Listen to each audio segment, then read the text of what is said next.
Kothamangalam excise special ഡ്രൈവിന്റെ ഭാഗമായി നടത്തിയ പരിശോധനയിൽ ലക്ഷങ്ങൾ വില വരുന്ന മാരക മയക്കുമരുന്നുമായി 18-കാരിയും യുവാവും പിടിയിലായി. ലോഡ്ജ് മുറിയിൽ നിന്നാണ് ഇവരെ പിടികൂടിയത്. പ്രതികളിൽ നിന്ന് 37.229 ഗ്രാം MDMAയും മയക്കുമരുന്ന് ഇടപാടുകൾക്ക് ഉപയോഗിച്ച 3 മൊബൈൽ ഫോണുകളും പിടിച്ചെടുത്തു. ഇടുക്കി പീരുമേട് ഏലപ്പാട സ്വദേശിനി റിസാന ഫാത്തിമ 18, കോതമംഗലം ഇരമല്ലൂർ സ്വദേശി അനന്തുപ്രസാദ് 24 എന്നിവരാണ് അറസ്റ്റിലായത്. ബുധനാഴ്ച അർദ്ധരാത്രിയോടെയാണ് അറസ്റ്റ്. കോതമംഗലത്തെയും സമീപ പ്രദേശങ്ങളിലെയും കോളേജ് വിദ്യാർത്ഥികൾക്കിടയിൽ രാസലഹരി വിൽപ്പന നടത്തിയിരുന്ന ഇവർ എക്സൈസ് സംഘത്തിന്റെ നിരീക്ഷണത്തിലായിരുന്നു.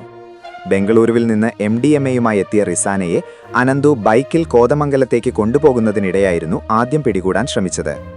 എന്നാൽ തുടർന്ന് കോഴിപ്പിള്ളിയിലെ ലോഡ്ജിൽ നിന്ന് ഇവരെ പിടികൂടുകയായിരുന്നു. പിടിച്ചെടുത്ത മയക്കുമരുന്നിന് 2 ലക്ഷത്തിലധികം രൂപ വില വരുമെന്ന് എക്സൈസ് അധികൃതർ അറിയിച്ചു.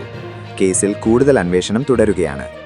കൂടുതൽ വാർത്തകൾക്കായി താഴെ കൊടുത്ത ലിങ്കിലൂടെയോ ഫോൺ നമ്പറിലൂടെയോ എൻ്റെ നാട് വാർത്ത വാട്സാപ്പ് ഗ്രൂപ്പിൽ ജോയിൻ ചെയ്യുക.